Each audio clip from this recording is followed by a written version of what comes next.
네, 여러분 안녕하세요. 오늘 아침에 IMF에서 또 한국 경제에 대한 보고서를 냈습니다. 이 한국 경제 보고서가 바로 이렇게 생겼고요. 왼쪽 캡처한 거. 이 보고서가 뭐냐면 한국 연례협의 보고서입니다.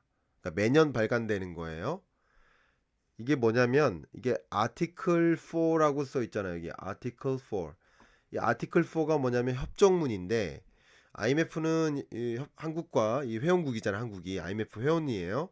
그러니까 회원국이니까 회원국과의 협정문을 갖고 있는데 이 회원국의 거시경제나 금융이나 재정이나 이런 경제 상황 전반을 한번 점검하고 그것에 맞는 한국에 대한 권고를 조언을 어, 담는 그런 종류의 보고서를 발표하는 거고요.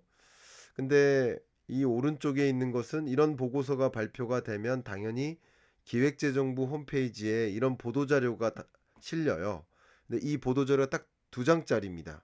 근데 제가 비판하는 것이 아니라 그걸 캡처했는데 어쨌든 여기에 다양한 메시지들이 있을 거 아니에요. 수백 페이지가 되거든요. 근데 여기 다양한 메시지가 있는데 두 장으로 축약해요. 그러면 상대적으로 비판하는 게 아니라 상대적으로 좋은 이 많은 평가 중에 좋은 내용을 담을 가능성이 있지 않을까요? 이 보시는 것처럼 큰 글씨가 뭐예요? 한국 경제 점진적으로 회복, 24년 2.2% 성장, 24년 말 2% 물가 안정 목표 달성 예상. 정말 한국 경제가 진짜 좋아진다는 식으로 여기 이렇게 대문짝만하게 써놨잖아요.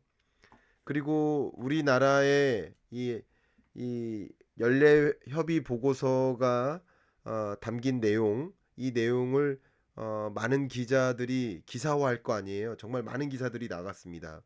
그러면 그 기사화된 내용에는 뭐가 담길까요? 이 보도자료 내용을 가지고 담아요. 거의 복붙합니다. 제가 이 부분은 아마도 거짓이 없을 겁니다. 항상 이런 보고서가 나오면 기자들이 보고서를 읽고 그것에 대한 해석을 쓰거나 뭐 중요한 그래프 같은 것을 인용하거나 하는 것이 아니라 그 보고서에 담긴 내용을 정부가 보도자료로 축약을 하고 근데 다소 긍정적으로 축약하겠죠. 그리고 그 내용만 가지고 보고서 기사를 쓰는 거죠. 그러니까 별 내용이 사실은 없어요. 근데 여러분께서 좀 알으셔야 될 내용들이 너무 많을 것 같아서 제가 기사에는 전혀 반영되지 않은 내용들을 하나하나 말씀드리겠습니다. 일단 기사에 반영된 내용을 가지고 먼저 말씀드리면서 포문을 열어보도록 하겠습니다. 기사에 반영된 내용은 IMF의 한국 경제 전망인데요. 어쨌든 올해 경제보다는 내년 경제가 좀 나을 수 있다라는 표현을 썼어요. 그러니까 이것을 좀 강조하는 거죠. 이번 보도 자료는. 근데 중요한 게 물가 상승률 전망치를 지난 10월만 해도 한국 물가는 3.4% 올해 상승할 거야 했는데 3.4가 아니라 3.6이 될 거야. 고물가가 더 높아질 거야. 물가 잘 안 잡힐 거야라는 표현이고 2024년 물가 상승률도 지난 10월 달에는 2.3%로 전망했다가 2.4%로 또 올려잡았어요. 그러니까 고물가의 장기화를 전망한 거죠. 맞습니까? 종전보다 전망치를 한 달 만에 상향 조정한 거예요, 물가가. 그러니까 물가가 끈적끈적하게 안 잡힌다. 그리고 제가 결론적으로 말씀드리면 이런 물가 속에서 결과적으로 물가를 잡는 일을 계속 추진해야 된다. 그러니까 고금리를 더 오랫동안 유지하라. 이게 핵심 멘트거든요. 근데 이 보도자료에는 24년 말 2% 물가 안정 목표 달성 예상 이렇게 써놓은 거예요. 여기 보이시죠? 그죠? 그러니까 참 구분해서 우리는 이해를 해야 된다.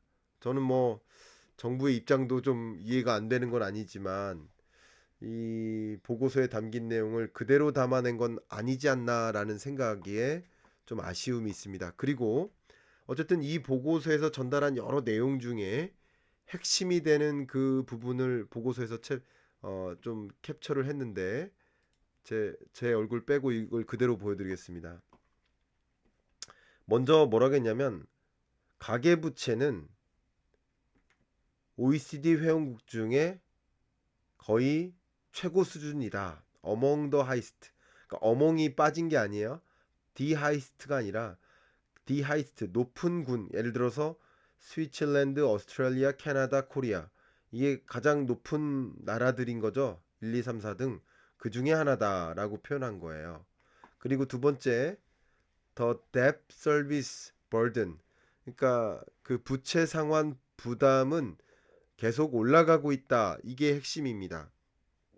근데 여기서 제가 좀 추가적으로 설명을 드릴게요. 제 커서 보이시죠? 이 점선이 2019년 기준이에요. 맞죠? 2019년. 그리고 이 바그래프가 23년 기준이에요. 1분기. 근데 대부분 어때요? 2019년보다 23년에 하우스홀드 뎁트가 줄죠. GDP 대비 가계부채 규모가 줄죠. 디레버리징 한 거예요. 너도 나도 대부분이. 근데 우리나라는 2019년 당시의 가계부채 규모보다 오히려 GDP 대비 올라갔다. 이게 팩트예요. 그러면 하우스홀드 뎁 수준이 높은 나라들 중에서 1, 2, 3, 4등 중에서 오히려 그 부채의 규모가 GDP 대비 올라간 나라는 한국인 거예요. 4개 중에 하나가. 그죠? 이건 지적할 만한 거죠. 제가 수박 겉핥기로만 먼저 보여드리는 겁니다. 이제 조금 이따 구체적으로 말씀드릴 겁니다. 그리고 이 오른쪽으로 가서 Household Debt Service Burden은 이게 Debt Service Ratio, 이게 채무 상환 비율이에요. DSR. 이것은 분모의 가처분 소득을 놓고 분자의 원리금 상환액을 넣으면 돼요. 자, 다시 설명드릴게요. 분모에 여러분의 가처분 소득, 가구당 가처분 소득이, 예를 들어 우리 집은 한 달에 가구 소득이 다 합치면 1,000만 원입니다. 근데 원리금 상환액은 200만 원 됩니다. 그러면 DSR이 몇 퍼센트라고요? 20%인 거예요. 그게 많으면 많을수록, 높으면 높을수록 어때요? 빚 갚는 게 굉장한 부담인 가구라고 해석해 볼 수 있겠죠. 근데 20%까지는 통상 우리 가구당으로 보면 그게 안정군, 30%는 위험군, 40%면 고위험군으로 분류해요. 제가 얼마 전에 가계부채 분석하면서 자영업자의 경우는 40% 수준에 육박한다. 이거 말씀드렸죠. 그게 문제라고 말씀드렸었던 적이 있는데 오늘 나온 이 보고서에서는 한국이 DSR이 어떻다는 거예요?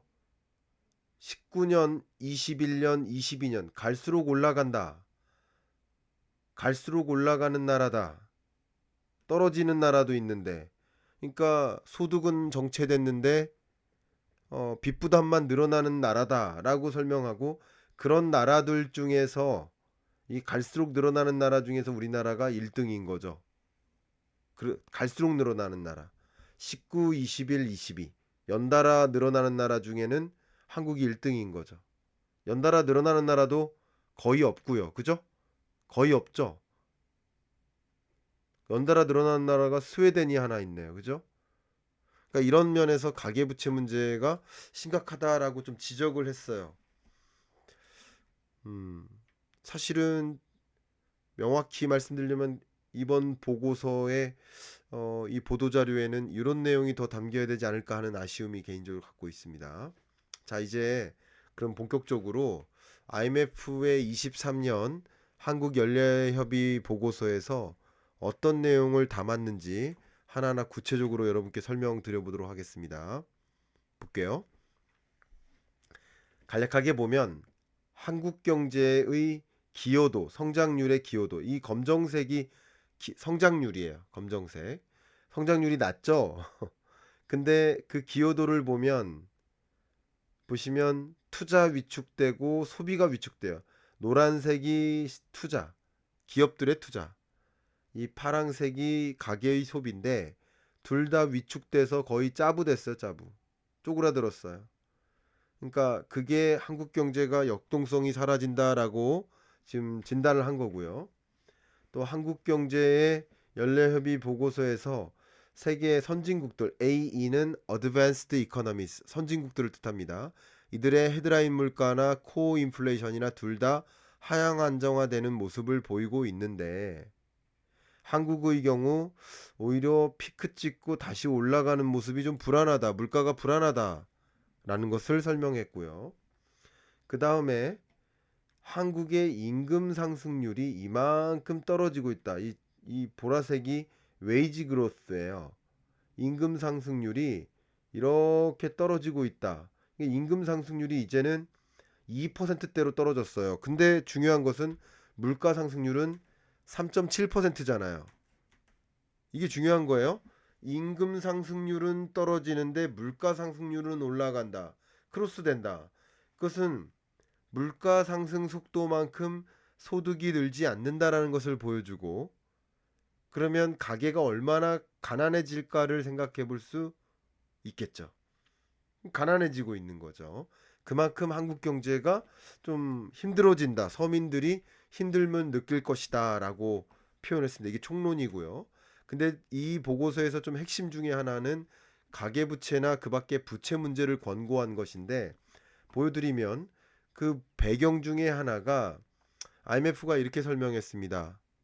With significant policy support. 그러니까 굉장히 significant한 영향력 있는 그런 정책, 부동산 정책에 기반해서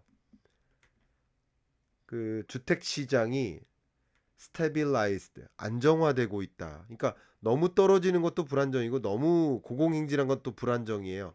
적정하게 상승하거나 적정하게 하락하면 보합에 가까운 수준은 안정화한 거예요.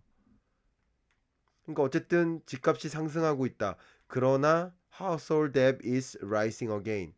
그러나 주택 가격이 상승하는 과정에서 가계부채 문제가 다시 부상하고 있다라고 지적을 한 거예요. 보시는 것처럼 이 빨간색이 미분양 주택 건수예요. 미분양 주택 건수가 줄어들고 거래량이 어때요? 아파트 거래량이 다시 늘죠. 거래량이 늘고 있는 거예요. 거래량이 늘고 미분양 주택이 줄고요. 저의 해석이 아니라 IMF가 진단한 겁니다. 한국 경제를. 그리고 여기 보시면 아파트의 가격이 바닥을 찍고 상승하는 흐름으로 전망을 한 거죠.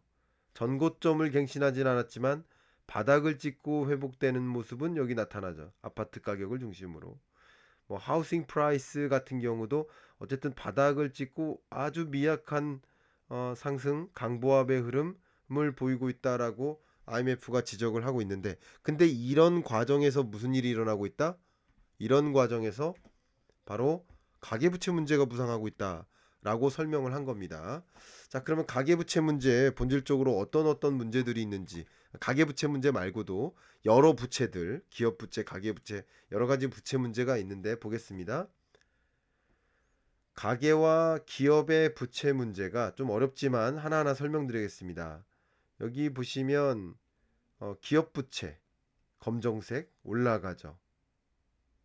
그리고 여기 보면 household debt 또 이렇게 높은 수준을 유지하죠. 이런 문제가 가계부채든 기업부채든 늘어나고 있다.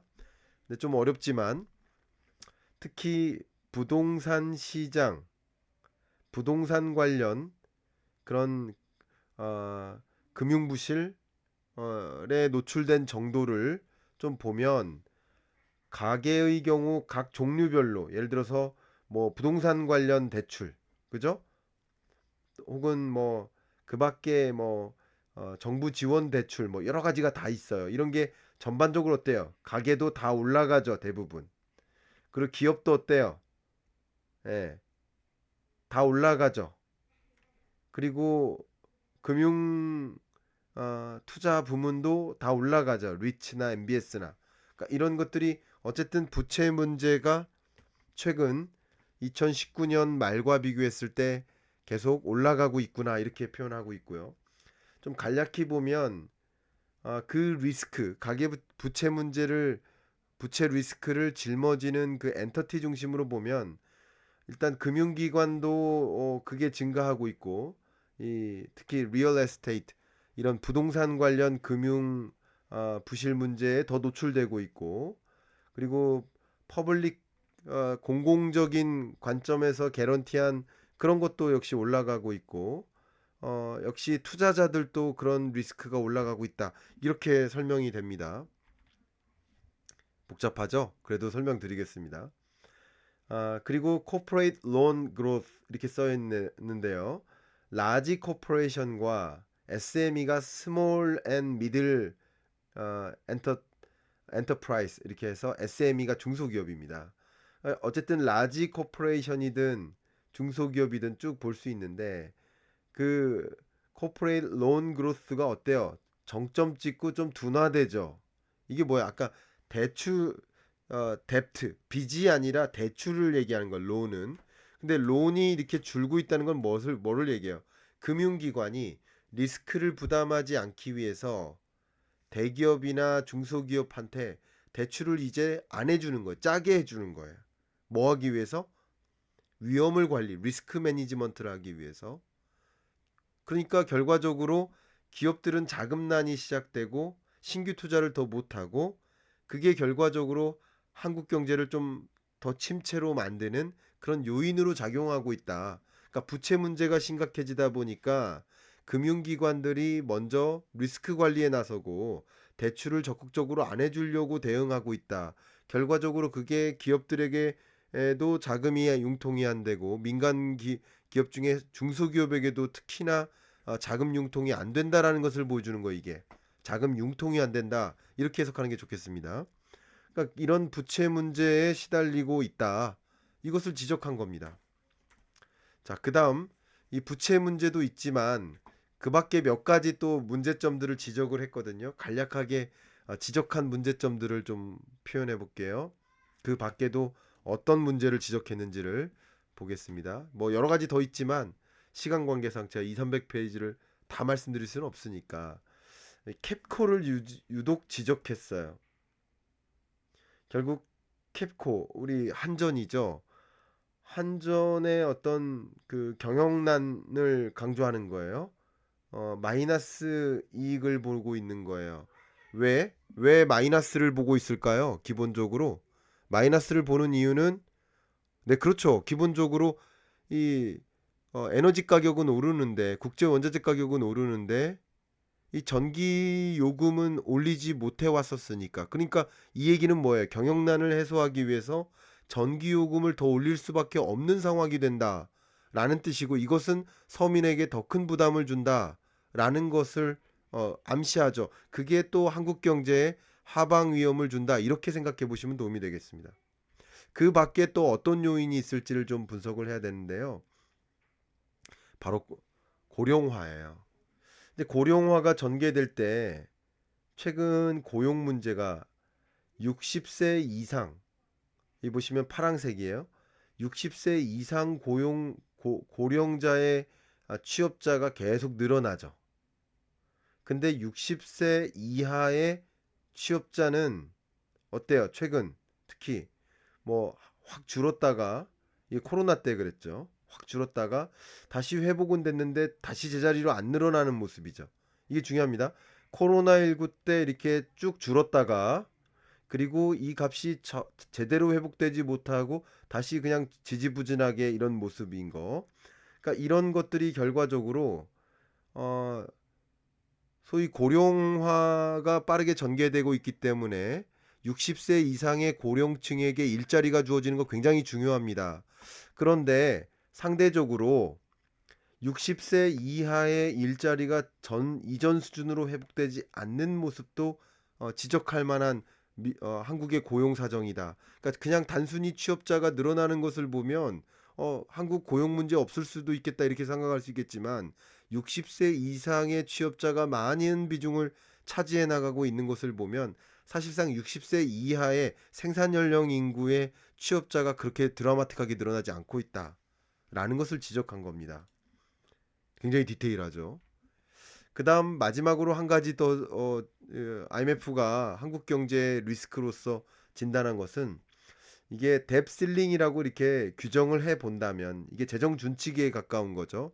이 이상으로는 부채, 재정 부채에 의존을 하지 말자. 그럼 가버먼트 뎁트가 거의 뎁 실링에 가까워지고 있다. 그럼 결과적으로 어때요? 확장적 재정 정책을 통해서 경기를 부양시키면 좋은데 확장적 재정 정책이라는 카드도 마땅치 않다. 그러니까 한국 경제가 장기 경기 침체에 놓이게 될 때 충분히 재정 정책을 통해서도 대응할 만한 수단이 많지 않은 것이다. 이렇게 진단을 하고 있는 겁니다. 그러니까 이제 한국 경제를 진단하는 거, 이게 저도 과거에 뭐 그런, 저도 지금 뭐 정부 자문위원 활동도 하고 있고 하지만 이 자문위원도 있고 뭐 자문하는 자문 용역을 받고 컨설팅 해주는 컨설팅 펌들도 많이 있잖아요. 그런 회사가 소위 어떤 기업으로부터 자문료 뭐 예를 들어서 10억, 20억을 받고, 맥킨지가, BCG가 기업으로부터 자문 요금을 받고 자문료를 받은 만큼 그 기업을 외부적으로 진단하는 거예요. 내부적으로 진단하는데 한계가 있으니까 외부 전문가로서 그 기업을 진단을 내리고 이 기업이 이렇게 의사결정해야 됩니다라는 의견을 주는 역할을 하는 거죠. 그죠? 마찬가지로 IMF는 한국 경제의 자문기관이라고 생각하시면 돼요. 그러니까 이런 보고서를 쓰고 한국 경제에 대해서 어떤 부분들이 좀 리스크 요인이고 부족한 부분들이 있는지를 보고, 그러니까 이렇게 하세요라는 제안을 할 건 아닙니까? 근데 이런 내용들은 사실 기사화된 게 하나도 없어요. 우리가 디에 문제가 있는지를 알아야 우리가 그다음 어떤 문제를 해결하고 어떻게 대응할지를 고민하는 것인데, 이런 문제가 제대로 실려 있지 않아요. 그래서 이런 부분들 좀 공유해 드리고요. 결론적으로는 어, 이 IMF는 떻게 공고했냐면, 지금 한국은 물가를 못 잡고 있다. 그러니 고금리를 더 오랫동안 유지해야 된다. 그런 이야기했고, 또 가계부채 문제 이거 풀어야 된다라는 메시지를 충분히 제시하고 있죠. 가계부채나 뭐 기업부채 문제, 그걸 충분히 풀고 가야 된다. 그리고 그 밖에 고질적인 몇 가지 문제들도 같이 해결하기 위해 노력해야 된다라는 메시지를 여기서 제시를 했습니다. 뭐 그 밖에도 여러분들이 궁금한 사항들이 굉장히 많으실 텐데 요 정도 말씀드리고, 지금 라이브 중이니까 추가적으로 한국 경제의 부실에 대해서 질문하실 분은 좀 질문 남기시고요. 질문 받는 동안 마지막으로 녹화용 말씀을 드리면, 네, 스태그플레이션 2024년 경제 전망, 이 책을 통해서 24년 경제를 좀 먼저 들여다보고 준비된 날을 만드는데 좀 참조가 되실 수 있기를 바랍니다. 자, 이상 녹화를 마무리하겠습니다. 감사합니다.